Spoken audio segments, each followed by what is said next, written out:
mana saja. Layan YouTube, ini Liga Domestik kita. Ini adalah Liga kita, Liga Malaysia.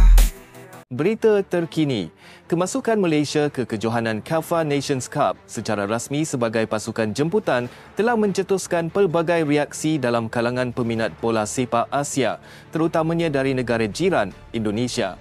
Ramai penyokong Indonesia yang mula meluahkan rasa tidak puas hati dan mempertikaikan kenapa bukan Garuda yang diberi peluang, sedangkan mereka kini berada di pusingan keempat kelayakan Piala Dunia. Namun di sebalik persoalan ini, beberapa sebab telah dikenal pasti yang menjelaskan mengapa Malaysia menjadi pilihan Konfederasi Bola Sepak Asia Tengah itu dan bukannya Indonesia. Kita akan melihat dua sebab utama, masing-masing merangkumi sisi positif dan negatif yang menjelaskan secara rasional di sebalik keputusan mereka memilih Malaysia untuk menyertai kejohanan berprestij ini. Sebab positif, berkemungkinan CAFA melihat Indonesia sedang fokus pada kelayakan Piala Dunia. Pertama sekali, CAFA bukan bertindak secara sembrono. Sebaliknya, mereka memahami bahawa Indonesia kini sedang melalui fasa persiapan penting menuju pusingan keempat dalam kelayakan Piala Dunia. Perlawanan itu juga bakal berlangsung pada Oktober ini. Setelah Indonesia mencipta sejarah layak ke pusingan keempat buat kali pertama dalam sejarah bola sepak negara itu, sudah tentu tumpuan penuh akan diberikan ke arah misi tersebut oleh PSSI. Jadual Indonesia yang padat ini menjadikan penyertaan ke kejohanan seperti CAFA Cup sebagai satu risiko taktikal yang besar apabila kejohanan tersebut bakal berlangsung antara 26 Ogos hingga 9 September. Malah saya berpendapat bahawa jika Indonesia menyertai CAFA, mereka mungkin terpaksa menurunkan skuad kedua bagi mengelakkan kecederaan pemain utama.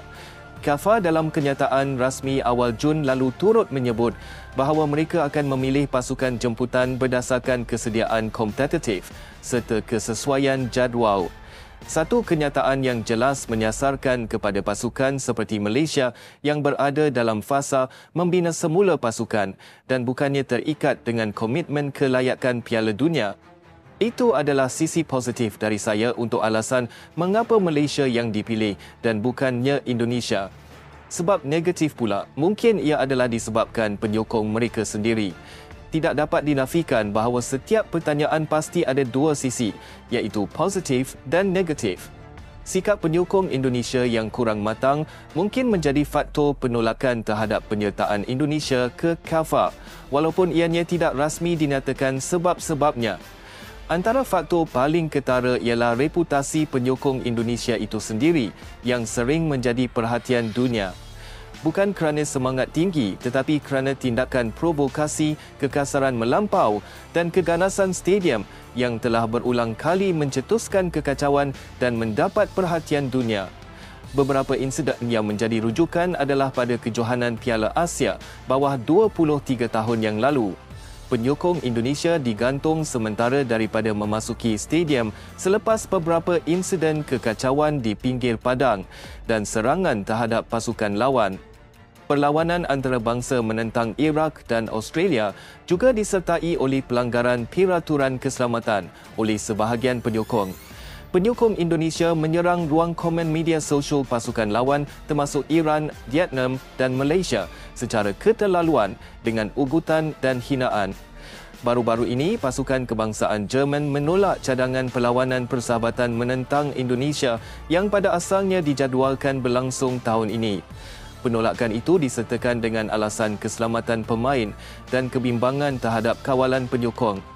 Ini jelas memberi gambaran bahawa CAFA Nations Cup selaku badan induk itu ingin menjaga reputasi dan sejarah bagi kejohanan mereka.